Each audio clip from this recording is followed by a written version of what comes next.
கிருஷ்ணகிரியில் காதல் திருமணம் செய்ததால் மாமனாரால் சரமாரியாக வெட்டப்பட்ட பெண்ணிடம் நீதிபதி வாக்குமூலம் பெற்றார். ஊத்தங்கரை அருகே உள்ள அருணபதி கிராமத்தை சேர்ந்த சுபாஷ், அரியலூர் மாவட்டம் துடியலூரை சேர்ந்த வேற்று சமூகத்தை சேர்ந்த அனுசியாவை காதலித்து திருமணம் செய்தார். சுபாஷின் தந்தை தண்டபாணி இந்த திருமணத்திற்கு எதிர்ப்பு தெரிவித்து வந்தார். சித்திரை திருநாளுக்கு மகனையும் மருமகளையும் வரவழைத்த தண்டபாணி இரவு தூங்கிக் கொண்டிருந்த போது மருமகளை வெட்டினார். அதனை தடுக்க முயன்ற சுபாஷையும் தடுக்க வந்த தனது தாயான கண்ணம்மாவையும் தண்டபாணி கொடூரமாக வெட்டினார். இதில் சுபாஷும் கண்ணம்மாவும் நிகழ்விடத்திலேயே உயிரிழந்தனர். படுகாயமடைந்த அனுசியாவிற்கு ஊத்தங்கரை அரசு மருத்துவமனை, தருமபுரி அரசு மருத்துவமனையில் சிகிச்சை அளிக்கப்பட்டது. அதனைத் தொடர்ந்து மேல் சிகிச்சைக்காக சேலம் அரசு மருத்துவமனையில் அனுசியா அனுமதிக்கப்பட்டார். இந்நிலையில் சேலம் குற்றவியல் நடுவர் நீதிமன்றத்தில் நீதிபதி அனுசியாவிடம் 2 மணி நேரம் வாக்குமூலம் பெற்றார். கைகளை இழக்கும் அளவிற்கு தனது சகோதரியின் உடல்நிலை இருப்பதாக கூறியுள்ள அனுசியாவின் சகோதரர் புஷ்பராஜ் தண்டபாணி மீது கடும் நடவடிக்கை எடுக்க வேண்டும் என கண்ணீருடன் கோரிக்கை வைத்துள்ளார். என் கை போயிடும், என் கைக்கு எந்த உணர்ச்சி இல்லை, தலை வலிக்குது, எனக்கு என்னமோ ஆக போகுதுன்னு சொல்லி அழுகிறாங்க.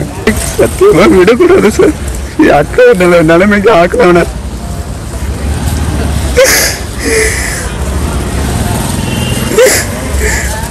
தண்டனையில மிகப்பெரிய தண்டனை அவனுக்கு கொடுக்கணும் சார்.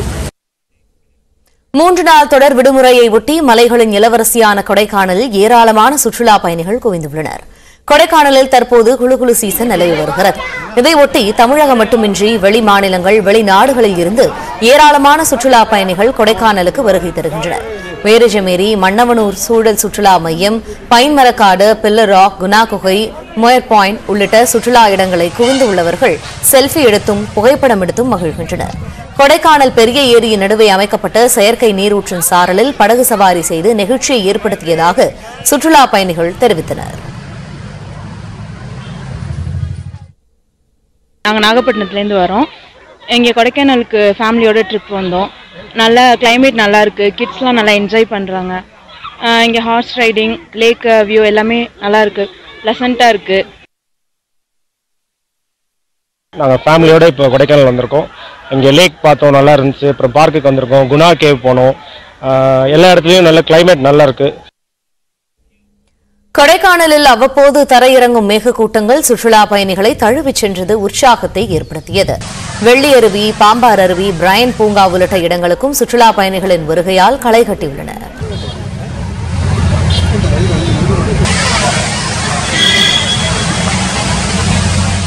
தருமபுரி மாவட்டம் ஒகேனக்கலில் சுற்றுலா பயணிகள் குவிந்துள்ளனர். மெயின் அருவி, சினி அருவியில் குளித்து மகிழும் சுற்றுலா பயணிகள் பரிசல் பயணம் மேற்கொண்டு உற்சாகம் அடைந்தனர்.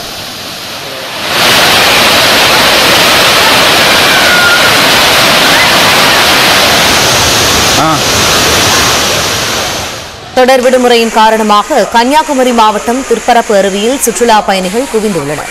அருவியில் குளித்து, நீச்சல் குளத்தில் நீச்சல் அடித்து, படகு துறையில் சவாரி செய்து சுற்றுலா பயணிகள் மகிழ்ந்தனர்.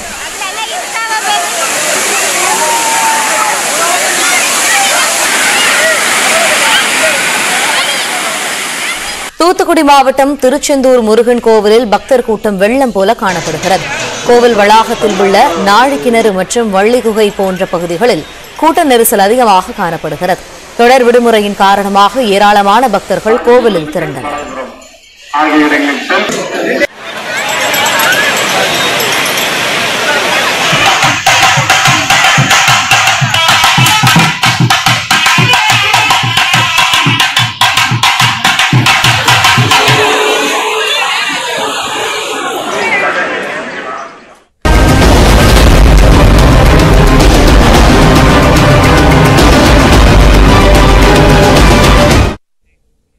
உத்தரப்பிரதேசத்தை 43 ஆண்டுகளாக கதிகலங்க வைத்த ரவுடி ஆத்திக் அகமது சுட்டுக் கொலை செய்யப்பட்டுள்ள நிலையில் யார் இந்த ஆத்திக் அகமது, அவரது குற்றப்பின்னணி என்ன என்பதை இந்த செய்தி தொகுப்பில் தற்போது பார்ப்போம்.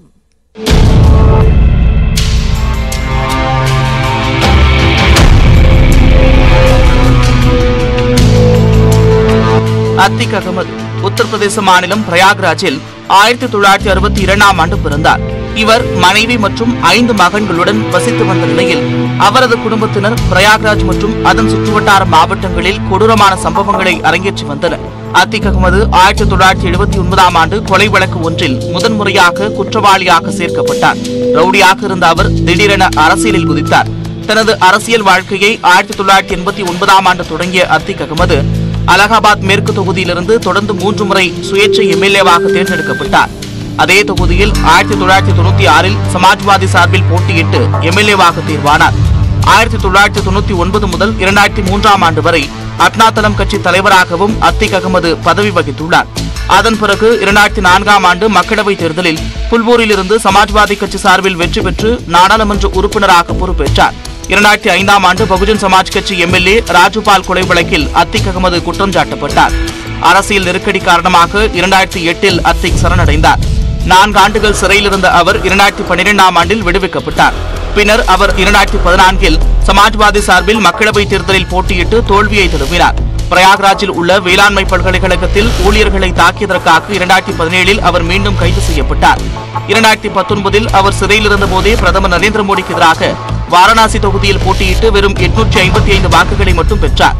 கடந்த 43 ஆண்டுகளில் அத்திக் அகமது மீது 14 கொலை வழக்குகள், 8 ஆயுத சட்ட வழக்கு உட்பட 100க்கும் மேற்பட்ட வழக்குகள் பதிவு செய்யப்பட்டுள்ளது. அரசியல் செல்வாக்கு, சாட்சிகளை முறியடித்தல் காரணங்களால் அவர் பாதி வழக்குகளிலிருந்து விடுவிக்கப்பட்டார். தற்போது அத்திக் மீது 50 கிரிமினல் வழக்குகள் நீதிமன்றத்தில் நிலுவையில் இருக்கிறது. அத்திக்கின் சகோதரர் அஷ்ரப் மீதும் 53 வழக்குகள் உள்ளன.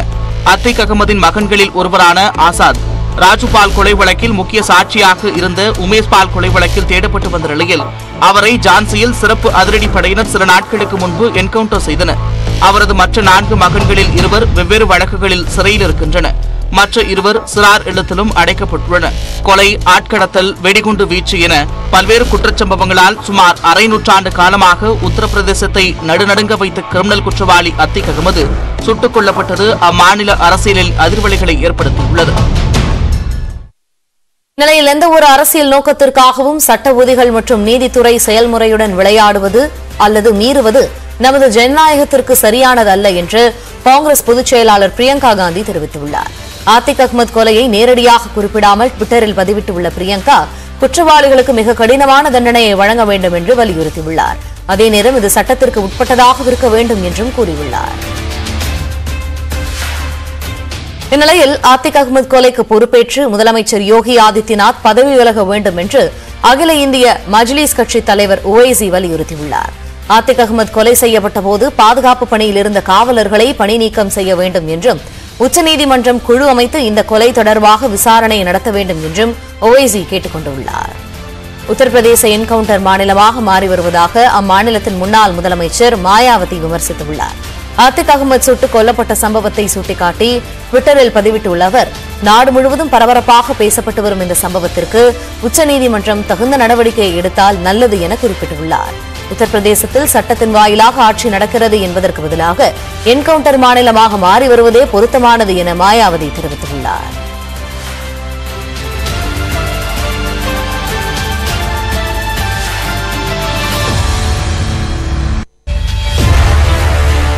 திண்டுக்கல் அருகே மேட்டுப்பட்டியில் கலர் காகிதங்களை வழிநடுக தூவி தேர்பவனிக்கு வரவேற்பு அளிக்கப்பட்டது. மேட்டுப்பட்டியில் உள்ள புனித வியாகுல அன்னை தேவாலயத்தில் பாஸ்கா திருவிழா நடைபெற்று வருகிறது. திருவிழாவின் முக்கிய நிகழ்வான தேர்பவனி இன்று நடைபெற்றது. உயிர்த்த ஆண்டவர் தேர் முக்கிய வீதிகளின் வழியாக பவனி வந்தது. வழிநடுகிலும் பல்வேறு சமூகங்களைச் சேர்ந்தவர்கள் மிளகு, உப்பு தூவியும் பட்டு சால்வை, பூமாலை, பனமாலை செலுத்தியும் நேர்த்திக்கடனை செலுத்தினர். வழிநடுக தேரின் மீது கலர் காகிதங்கள் வீசப்பட்டது. கண்கொள்ளா காட்சியாகவும் இது அமைந்தது.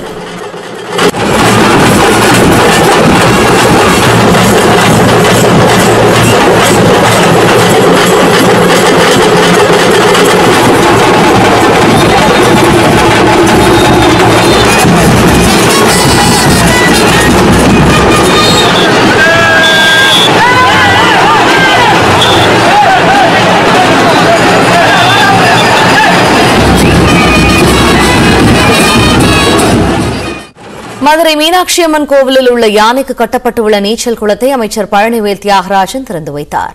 உலக புகழ்பெற்ற மதுரை மீனாட்சி அம்மன் கோவிலில் 25 வயது மதிக்கத்தக்க பார்வதி யானை சேவையாற்றி வருகிறது. இந்த யானை தினமும் உற்சாக குளியல் போடுவதற்காக 23 லட்சம் ரூபாய் செலவில் குளியல் தொட்டி அமைக்கும் பணி நடைபெற்று வந்தது. அதிகரித்து வரும் கோடை வெப்பத்தின் தாக்கத்தை சமாளிக்கும் விதமாக பார்வதி யானையின் உடல் உஷ்ணத்தை குறைக்கும் வகையில் குளியல் தொட்டி கட்டும் பணியை விரைந்து முடிக்க ஏற்பாடு செய்யப்பட்டது. அதன்படி கட்டிடப் பணிகள் முடிவடைந்ததை அடுத்து நீச்சல் குளத்தை நிதியமைச்சர் பழனிவேல் தியாகராஜன் திறந்து வைத்தார். தொடர்ந்து யானைக்கு செவ்வாழைப்பழம் உள்ளிட்டவற்றை வழங்கினார். அதன்பின் அமைச்சருக்கு ஆசி வழங்கப்பட்டு யானை நீச்சல் குளத்தில் இறங்கி ஆனந்தமாக விளையாடி மகிழ்ந்தது.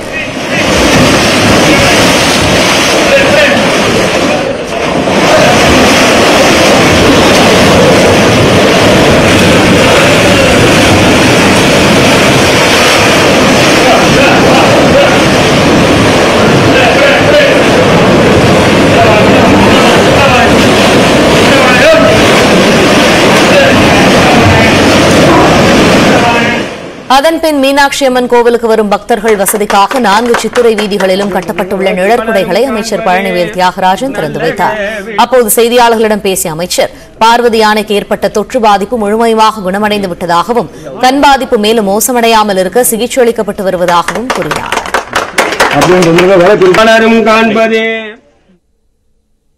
இன்ஃபெக்ஷன் முழுமையாக குணமடைஞ்சிருச்சு.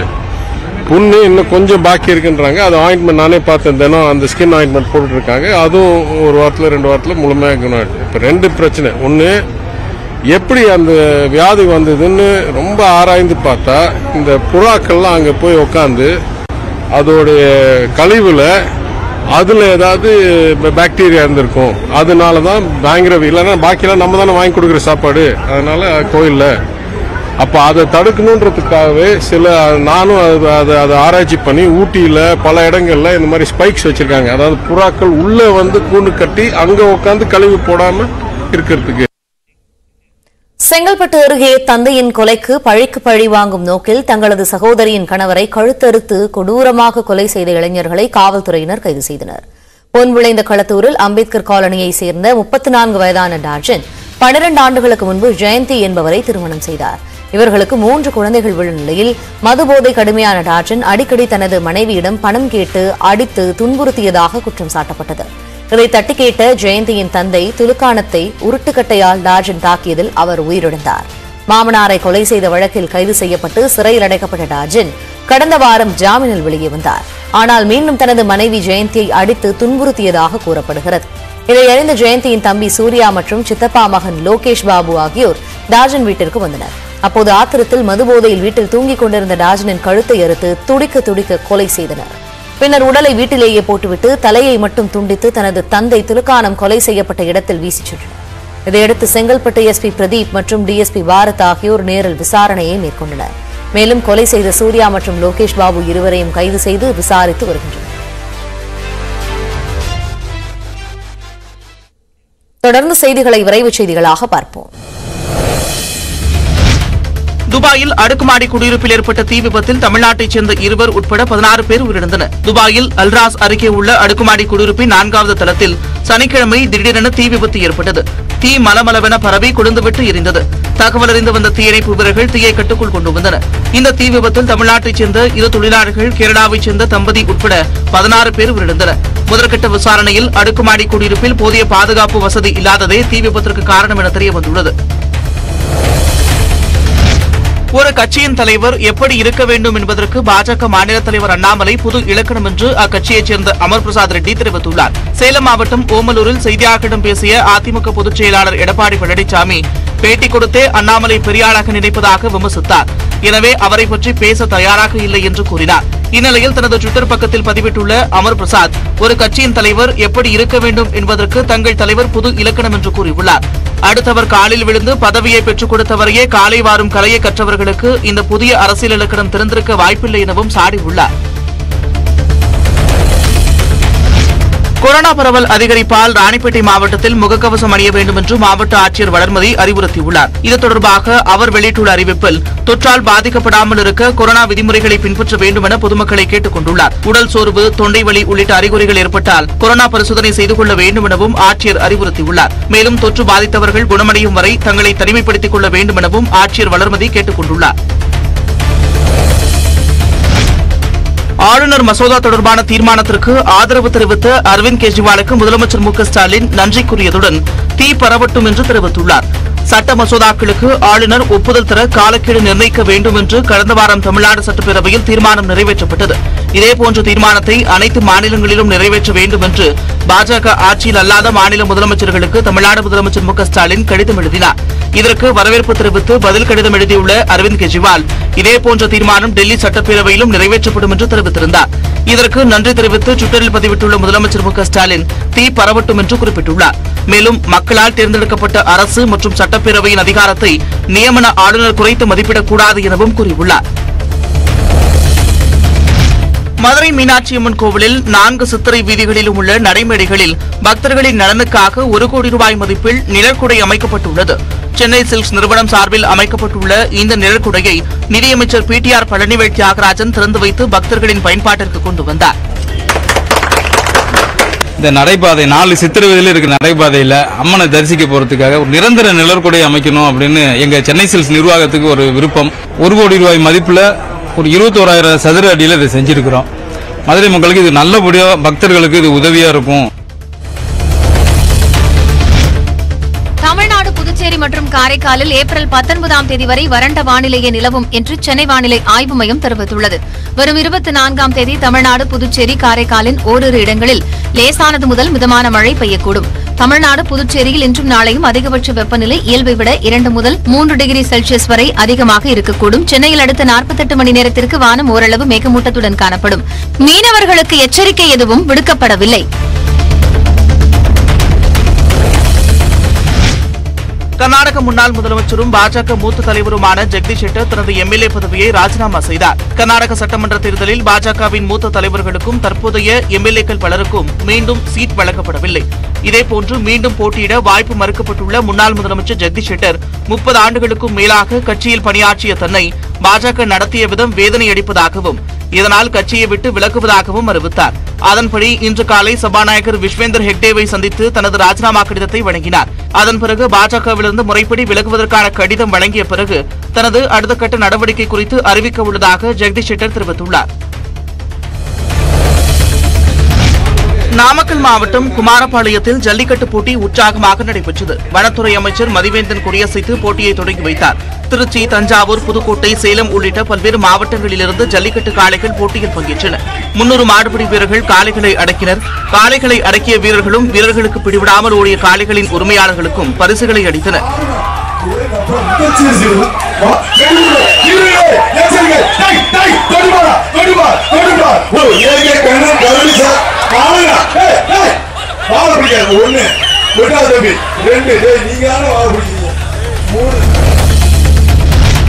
ராம்ராஜ் காட்டன் நிறுவனம் நாகப்பட்டினத்தில் தனது புதிய கிளையை திறந்துள்ளது. இந்நிறுவனத்தின் 252வது புதிய ஷோரூம் நடுவர் கிழக்கு வீதியில் அமைந்துள்ளது. இதை தமிழ்நாடு மீன் வளர்ச்சிக் கழக தலைவர் கௌதமன் திறந்து வைத்தார். வேளாங்கண்ணி பேராலய அதிபர் இருதயராஜ், நாகூர் தர்கா ஷரீப் சையத் காமில் சாஹிபு ஆகியோர் குத்துவிளக்கேற்றி தொடக்கி வைத்தனர். தொடர்ந்து நாகை நகர்மன்ற தலைவர் மாரிமுத்து முதல் விற்பனையை தொடங்கி வைக்க உமா நிறுவனங்களின் தலைவர் குப்புசாமி அதனை பெற்றுக் கொண்டார். இந்த சேர்மன் கே.ஆர். நாகராஜனோட கனவு என்னன்னா இன்னைக்கு இந்தியாவுக்கு அத்தனை பேரும் வேட்டி கட்டணும், சின்ன குழந்தையிலேருந்து பெரியவங்க வரைக்கும் வேட்டி கட்டணும்னு ஆசைப்படுறாரு. அது நோக்கி போகிற பயணத்தில் நாகப்பட்டினத்தில் 252வது ஷோரூம் நாங்கள் திறந்து வச்சுருக்கோம்.